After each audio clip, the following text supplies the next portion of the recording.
నమస్తే. Welcome to Suman TV. ప్రస్తుతం మనతో పాటు ఉన్నారు senior journalist, family counsellor Priya Chowdary గారు. నమస్తే అండి. నమస్తే. సాధారణంగా ఈ డ్రగ్స్ లేకపోతే ఈ గంజాయికి సంబంధించి ఇప్పటివరకు పెద్ద పెద్ద వాళ్ళ పేర్లే మనం చూసాం. బట్ ఈ రోజు మనం చూసాము బిగ్ బాస్ ఫేమ్ షణ్ముఖ్, అలానే వాళ్ళ అన్న సంపత్కి సంబంధించి కూడా పోలీసులు వాళ్ళ అదుపులోకి తీసుకున్నారు. ఏం చెప్తారు? అసలు ఈ గంజాయికి సంబంధించి ఇలా సెలబ్రిటీస్ పేర్లు రావడాన్ని ఎలా చూడాలి? అత్యాధునికమైన టెక్నాలజీతో ఫెర్టిలిటీ ట్రీట్మెంట్ అందిస్తోంది మెడిసి ఐవీఎఫ్. అంటే అమ్మ ఇక్కడ ఏమవుతుందంటే మనిషి ఎదిగే కొద్దీ వాడు సమాజానికి ఉపయోగపడాలి కానీ ఇక్కడ కొంత ఒక దశాబ్ద కాలం నుంచి నేను చూస్తున్నాను కదా, ఒక సెలబ్రిటీ అనే హోదాకి వచ్చేసిన తర్వాత పాత తరం తీసుకోండి, వాళ్ళు ఒక హోదాకి వచ్చిన తర్వాత ఇదే సెలబ్రిటీసు సమాజానికి ఎంతో కొంత చేసేవాళ్ళు, సమాజం కోసం పాటుపడిన వాళ్ళు చాలామంది ఉన్నారు. ఇప్పుడు ఏమైపోతుందంటే జనరేషన్ ఎంత దరిద్రంగా తయారయ్యింది అనంటే మా డబ్బు మాకే సొంతము. సరే బాగానే ఉంది, పిచ్చి డబ్బు ఒకటి వచ్చి పడుతుందమ్మా. దీన్ని పిచ్చి డబ్బే అని అంటాను, ఎందుకంటే కష్టార్జితం విలువ తెలియడం లేదు. ఈజీగా ఒక్కొక్కళ్ళు అంటే ఏ పిచ్చి వాగుడు వాగని, ఏ పిచ్చి పని చేయని వాడు సెలబ్రిటీ. సెలబ్రిటీ అనే పదానికి ఈరోజు అర్థం ఎలా మారిపోయింది అని అంటే నువ్వు ఎంత దరిద్రంగా ఉంటే అంత సెలబ్రిటీ అనమాట. అంటే నీ కోసం నువ్వు ఎంత దరిద్రంగా బ్రతికితే అంత సెలబ్రిటీవి, నువ్వు అంతమందికి మార్గదర్శివి అనమాట. తప్ప యువత అనేటటువంటి వాడు ఎవరిని కూడా ఒక జవాన్, ఒక ఆర్మీనో, ఒక నేవీనో, లేకపోతే ఇంకొకటి దేశానికి సంబంధించింది వదిలేయమ్మా, ఊరికి సంబంధించి అరే ఈ ఊరిలో నేను చదువుకున్నాను, పుట్టాను, పెరిగాను, నేను చదువుకున్నాను, ఇంత రోడ్నయ్యాను, నా ఊరు చిన్నప్పటి నుంచి పలానా దీంతో బాధపడుతుంది, ఆ సమస్యని కోసం నేను ఏమైనా చేయడానికి నా ఊర్లో నేను ఏదైనా ఏర్పాటు చేయాలి, నా ఊరిని డెవలప్ చేయాలని చెప్పి ఎవడన్నా అనుకునేటోడు ఎవడైనా ఉన్నాడమ్మా? ఎవరు లేరు.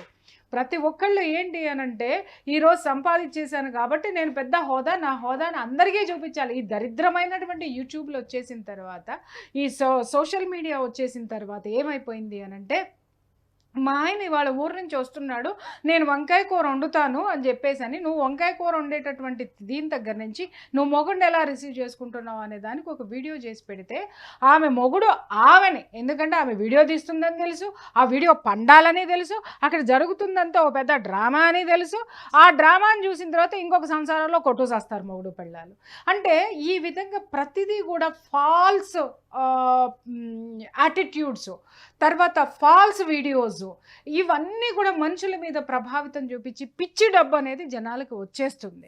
లక్షల్లో సంపాదన అంటారు, నాకు తెలియదు, సంపాదించండి, నేనేమీ కాదనట్లేదు, మీరు సంపాదించుకోండి, మీరు నిలబడండి, మీ బిడ్డలకు పెళ్ళిళ్ళు చేయండి, లేదా మీరు స్థిరంగా ఉండండి. కానీ దాన్ని ఏం చేస్తారో ఒక స్థితికి వెళ్ళిన తర్వాత ఆనందం అంటే ఎలా ఉంది అని అంటే పబ్బులు, క్లబ్బులు, చెప్పాను కదా, అసాంఘిక కార్యక్రమాలు, సమాజానికి విరుద్ధమైనటువంటి పనుల్లో మునిగి తేలితే వాడు గొప్పవాడు అనేటటువంటి ఫీలింగ్లోకి వాళ్ళ జనం వచ్చారు అని జాలిపడాలి. ఈ మధ్యకాలంలో మనం ఎక్కువగా చూస్తున్న విషయము, వాళ్ళకి ఒక చిన్న ఫేమ్ వచ్చిన తర్వాత, అది ఏ ప్లాట్ఫామ్ అన్నా కావచ్చు, ఒక చిన్న ఫేమ్ వచ్చిన తర్వాత మీకు అవకాశం ఇప్పిస్తాము అంటూ ముఖ్యంగా ఆడపిల్లలకు వల వేసి వాళ్ళను లోబరుచుకున్న సంఘటనలు కూడా మనం వింటూ ఉన్నాం.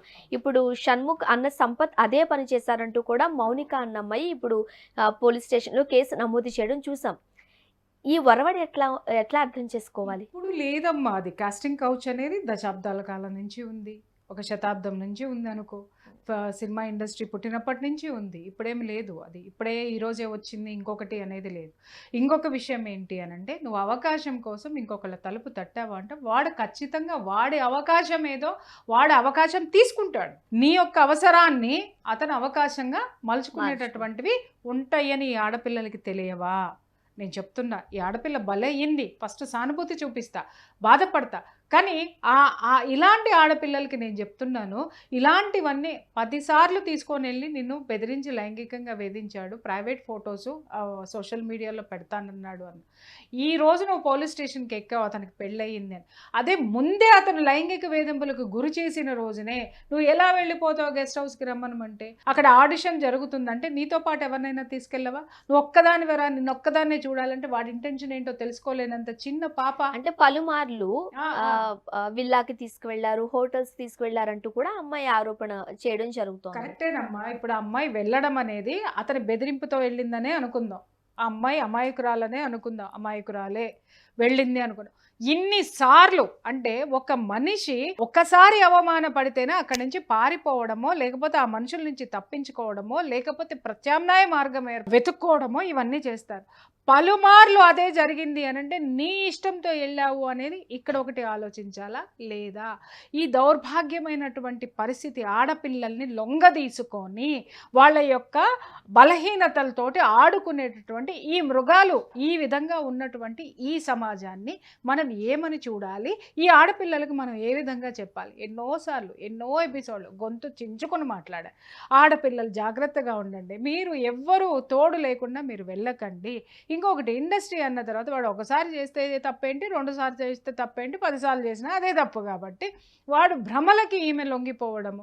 ఇంకొకటి ఇక్కడ ఏంటంటే నేను చెప్తున్నాను ఏంటంటే, ఇన్నిసార్లు జరిగినా కూడా అత్తగాడు ఈ అమ్మాయిని పెళ్లి చేసుకుంటానని మాట ఇచ్చాడా లేదా అనేది క్లారిటీ లేదు. ఒక జస్ట్ రింగ్ తొడిగి మనకి పెళ్ళైపోయినట్టే అని చెప్పారు. మగపిల్లలందరూ ఆడపిల్లల్ని నమ్మించడానికి ఏం చేస్తారంటే ఒక రింగ్ ఒకటి దొరికేసేసేసి అయిపోయింది మమ అనిపించేసి ఆ పిచ్చమొహాల్లాగా వాళ్ళని తిప్పుకుంటూ ఉంటారు వీళ్ళ చుట్టూ. ఈ పిచ్చమొహాలు ఏంటి, ఇంకేముంది, ఇంత పెద్ద సెలబ్రిటీకి నేను భార్యను కాబోతున్నాను కదా అని ఊహల్లో ఉండి వాడు కూడా అదే ఊహల్లో తిప్పుతాడు. విల్లాస్ అంది, తర్వాత ఇంకేదో హోటల్స్ అంది. మరి ఆ లగ్జరీ లైఫ్, ఆ అమ్మాయి సెలబ్రిటీ అవ్వాలనుకున్నది ఒక కోరిక, ప్లస్ సెలబ్రిటీలు ఎవరైనా ఎందుకు అవ్వాలనుకుంటారు? ఆ డబ్బు, ఆ విధమైనటువంటి లగ్జరీస్ ఎంజాయ్ చేయడానికే కదా. అంతేగాని వీళ్ళు చేసేదేమో ఒక సామాజిక కార్యక్రమాలు కాదు. అక్కడేదో ఒక ఉద్యమాలు చేసేసి ఒక ఇది చేసేసి దాంట్లో నుంచి సమాజాన్ని బాగు చేసే ఉద్దేశాలు ఇక్కడ ఎవరికీ లేవు. వీళ్ళందరూ సెలబ్రిటీలు అయిపోవాలి, సెలబ్రిటీల ద్వారా వచ్చేటటువంటి ఆ యొక్క ఫెసిలిటీస్ ఏవైతే ఉన్నాయో వాటిలన్నింటినీ ఎంజాయ్ చేయాలి, అనుభవించాలి అనేటటువంటి దీంతోటే వస్తున్నారు. వాళ్ళు అదే చూపిస్తున్నారు. స్టార్ హోటల్స్కి తీసుకెళ్ళాడు, విల్లాస్కి తీసుకెళ్ళాడు. ఇంకొకటైనా ఆ అమ్మాయి ఆ లగ్జరీ లైఫ్ కావాలని కోరుకుంది కాబట్టి ఆ అమ్మాయికి అదే చూపించి అదే మోసంలో ఆ అమ్మాయిని భ్రమలో పెట్టేశాడు. వాడికి కావాల్సింది వాడు ఎంజాయ్ చేశాడు. మౌనికది కూడా తప్పుంది అంటారా మీరు? 100% ఉందమ్మా.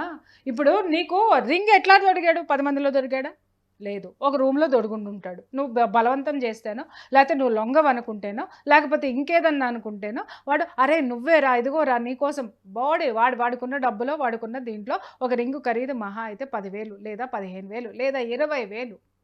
ఒక 25,000తోటి ఒక అమ్మాయి ఎంజాయ్మెంట్ చేయడానికి వచ్చేసింది కదా, వాడికి కొత్త పిల్ల వచ్చింది కదా.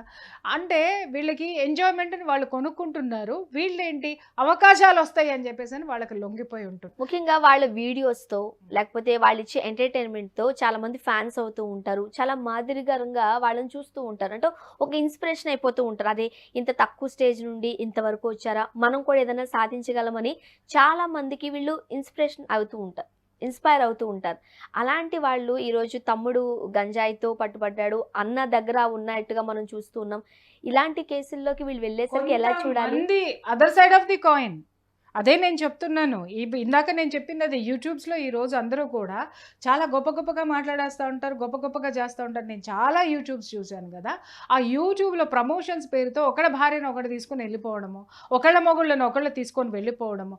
అవతల ఉన్నవాడు దరిద్రుడైనా సరే, యువతలో ఉన్న భర్త ఉన్నతమైన హోదాలో ఉన్నా సరే కూడా ఈ పిచ్చి అంటే జనాలకు కనపడాలి, ఫేమస్ అయిపోవాలనేటటువంటి పిచ్చితోటి అవతల వాడి ఆకర్షణలో పడిపోయి సంసారాలని, బిడ్డల్ని అందరినీ నాశనం చేసేసుకుని వెళ్ళిపోయిన వాళ్ళు కోకొల్లల మంది దీంట్లో ఉన్నారు. అలాగే ఆడపిల్లలు, ఈ మగపిల్లల దీంట్లో పడిపోయి ప్రాణాలు పోగొట్టుకున్న వాళ్ళు ఎంతమంది లేరమ్మా? ఆడపిల్లలు ఎంతమంది లేరు? అలాగే అవకాశం ఇంకొకటి ఇస్తాడు అన్నాడు. అరే ఈ రోజు నీ చేతిలో సెల్ ఫోన్ ఉంటే నువ్వే ఒక సెలబ్రిటీ అవ్వచ్చు, నువ్వే ఒక థీమ్, నువ్వే చూసుకుంటే నిన్నే జనాలందరూ పిలుస్తారు. ఇవాళ మనం చూస్తున్నాం, ఏ చెత్త తొక్కు పచ్చళ్ళు చేసినా, లేకపోతే ఏ దరిద్రాలు చేసినా, లేకపోతే ఏ గుడ్డలు కుట్టుకోవడం చేసినా పెద్ద పనులన్నిటికీ ఎవడు చూడడు. సమాజంలో బాగుపడండి అని చెప్తే ఎవడు చూడడు. ఆరోగ్యంగా ఉండండి అంటే ఒక్క వ్యూవర్షిప్ ఉండదు. కానీ ఏముంటుందంటే ఇవాళ నేను మా ఇంట్లో చింతకాయ తొక్కు చేస్తున్నాను మీరు చూడండి అనగానే వ్యూవర్షిప్ చింతకాయ తొక్కేళ్ళకి తెలవదా? ఈ వ్యూవర్షిప్ విపరీతంగా పెరిగిపోతుంది. ఎందుకు పెరిగిపోతుంది అని అంటే దాంట్లోనే వీళ్ళు చూసేసుకుంటూ ఉంటారనమాట. అదైపోయిందా పక్కన పెట్టేస్తే ఇవాళ నేను లో దుస్తులు ఎలా వేసుకోవాలి, ఎలాంటి బ్రాండ్ వేసుకోవాలని కొంతమంది ఆడవాళ్ళు చేస్తుంటే నిజంగా చెప్తున్నానమ్మా, చాలా బాధగా ఉంది. వ్యాపారాత్మకంగా ప్రమోషన్స్ పేరు మీద మీరు చెయ్యకండి దయచేసి. ఎందుకు అనంటే డబ్బు వస్తుంది, డబ్బు మనకు అవసరమే. నాకు కూడా చాలా డబ్బు అవసరం, నేను బ్రతకడానికి చాలా డబ్బు అవసరము. నేను ఇంత పేరు ప్రఖ్యాతలో నేను ఏ లోదుస్తులు అమ్మి రాలేదు, నేను ఏ వంటకాలు చేసి రాలేదు. అంటే వంటలు చేయటం తప్పనట్లేదు, కానీ ఆ లోదుస్తులు అమ్మడము, వాటి బ్రాండింగ్స్ గురించి అమ్మడము, ప్యాడ్స్ గురించి చెప్పడము, దాని నాలెడ్జ్ వేరుంటుందమ్మా. దాని నాలెడ్జ్ ఎవరు చెప్పాలో వాళ్ళు చెప్తారు, డాక్టర్స్ చెప్తారు, లేకపోతే దానికి సంబంధించినటువంటి గైనకాలజిస్టులు చెప్తారు, లేదా దానికి సంబంధించినటువంటి ఒక సెక్టర్ ఆఫ్ పీపుల్ ఉంటారు, వాళ్ళు చెప్తారు. కానీ మీరు డాక్టర్సా వాటి గురించి మాట్లాడడానికి? మీకు ఏం అర్హత ఉందని వాటిల్ని సేల్ చేస్తున్నారు?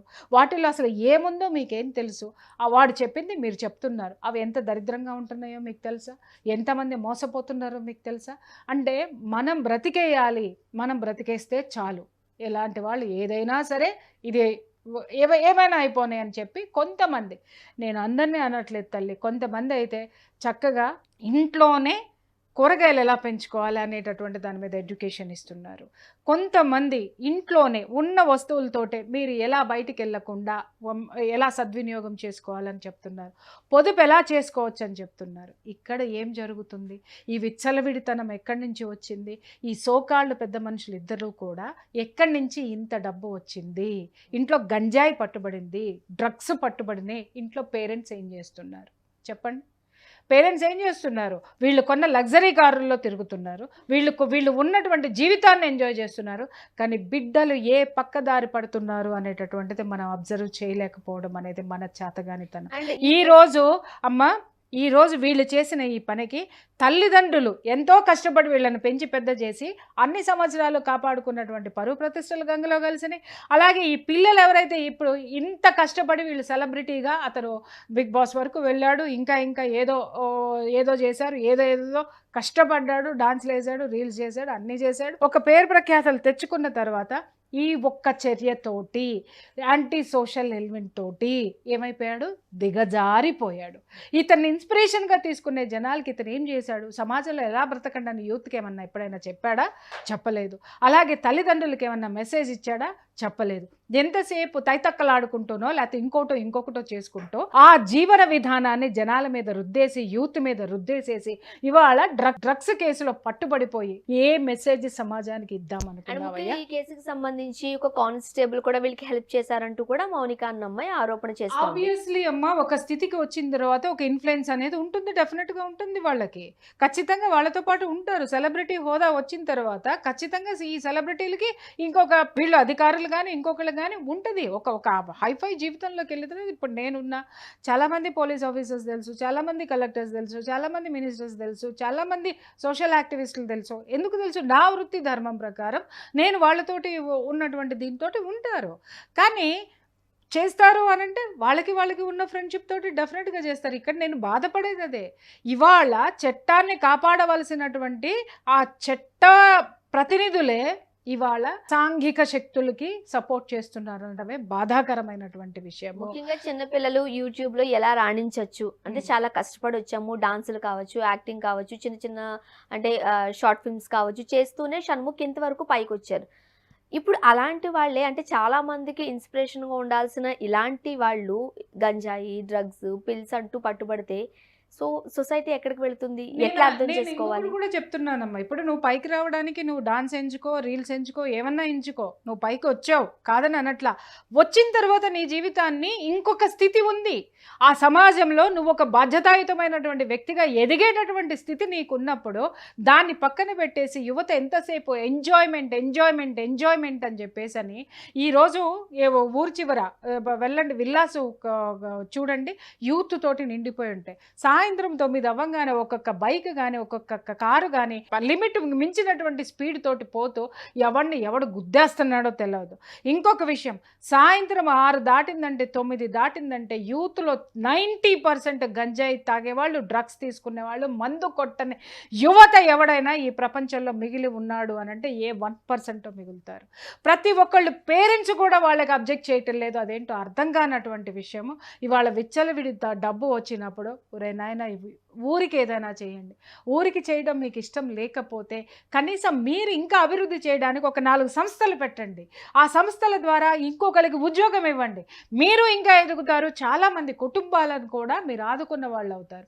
ఇవన్నీ మానేసి నేను సెలబ్రిటీని, నేను సిగరెట్ కొడతా, నేను సిగరెట్ అమ్ముతా, రేపొద్దు నుంచి గంజాయి కూడా అమ్ముతారు వీళ్ళు, గంజాయి డ్రగ్స్ కూడా అమ్ముతారు. అంటే నేను ఎదగాలి, నాకు డబ్బు కావాలి. నాకు ఒక్కొక్కసారి అనిపిస్తుందమ్మా, కొంతమంది సెలబ్రిటీస్ని చూస్తుంటే విపరీతమైన లగ్జరీ కార్లు ఉంటాయి వాళ్ళ చేతుల్లో. నేను షాక్ అవుతా, వీళ్ళకి ఎంత ఇన్కమ్ వస్తుంది అసలు, ఈ యూట్యూబ్లో ఇంత ఇన్కమ్ వస్తుందా? మరి నాకు తెలియదు. మరి నేను కూడా ఒక విధంగా 4 years నుంచి నేను యూట్యూబ్లో ఉన్నాను, నేను కూడా ఏదో ఒకటి చేస్తానే ఉన్నాను, మరి నాకు రావట్లేదు. అయ్యో దేవుడా, నేను ఎంత మొత్తుకున్నా. చాలామంది చెప్తారు యూట్యూబ్ పెట్టండి మేడం, మీరు సెల్ఫ్గా పెడితే బోల్డ్ వస్తుంది అని. అంటే పెడదామని ఒక ఊపు వచ్చేస్తుంది నాకు. మళ్ళీ అనుకుంటాను, అరే ఆల్రెడీ నేను ఒక పని చేస్తున్నాను కదా, మళ్ళీ నేను ఇంకొకటి చేస్తే యూట్యూబ్ మళ్ళీ అది ముందుకెళ్ళాలని చెప్పి మళ్ళీ నేను ఇంకే దౌర్భాగ్యాలకి నేను మళ్ళీ లొంగాల్సి వస్తుంది. ఆ లొంగడం అంటే నేను లొంగే ప్రసక్తి ఉండదు. మళ్ళీ అది ఒక పోటీ మనస్తత్వం అనేది వచ్చేస్తుంది అని చెప్పేసి అని పక్కన పెట్టడం అనేది జరుగుతుంది. మీరు గొప్పవాళ్ళు అయినప్పుడు ఒక సంస్థ పెట్టండి, 4 ఉద్యోగాలు ఇవ్వండి, ఇంకా మీరు ఎదగండి, ఇంకొక 4 ఇవ్వండి. అంతేగాని పోయి గంజాయిలు తాగుడు, ఎంజాయ్మెంట్లు చేసుడు, ఎయిడ్స్ తెచ్చుకోవటాలు, సర్వికల్ క్యాన్సర్లు తెచ్చుకోవటాలు, ఏందయ్యా జీవితం? ఇవాళ మీ తల్లిదండ్రుల పరువుల్ని రోడ్డు మీద పడేశారు. మీరు ఇంత కష్టపడి ఒక్కసారి మీరు గుర్తు తెచ్చుకోండి, ఫస్ట్లో మీరు సెలబ్రిటీ అవ్వడానికి ఒక్కొక్క రూపాయి మీరు వచ్చిన రోజున ఎంత సంతోషపడ్డారు, ఆ రోజు మీకు ఎలాంటి యాటిట్యూడ్ ఉంది, ఎలాంటి స్థితిలో మీరు ఉన్నారు, ఇంకా ఎదిగితే మీరు ఏం చెయ్యొచ్చని అనుకున్నారు, ఇది మాత్రం అయ్యుండదు. కానీ ఈరోజు మీరు చేసింది మీకే కాదు, మీ తల్లిదండ్రులకు కూడా పరువు నష్టం అనేది ఇక్కడ జరిగింది, సమాజానికి డ్యామేజ్ అయింది. అన్నిటికీ మించి చెప్తున్నాను మిస్టర్ షణ్ముఖ్, మీరు ఎంతోమంది యువతకి ఆదర్శంగా నిలుస్తున్నారు, ఎంతోమంది ఫాలోవర్స్ మీకు ఉన్నారు. మిమ్మల్ని ఫాలో చేసే యూత్కి నిజంగా చెప్తున్నా, మీరు అన్యాయం చేస్తున్నారు. ఇది మిగిలిన యూట్యూబర్స్ అందరికీ కూడా నేను చెప్తున్నాను. ఇలాంటివే కనుక ఇక ముందు జరిగితే నాలాంటి వాళ్ళ గొంతులు గళాలు చాలా లేస్తాయి, చాలా మాట్లాడాల్సి వస్తుంది. ఏది ఏమైనా బాధాకరమైన అంశమే మ్యామ్. ఇలాంటి సంఘటనలు రిపీట్ కాకూడదని మనస్ఫూర్తిగా కోరుకుందాం. థ్యాంక్ యూ సో మచ్ అండి.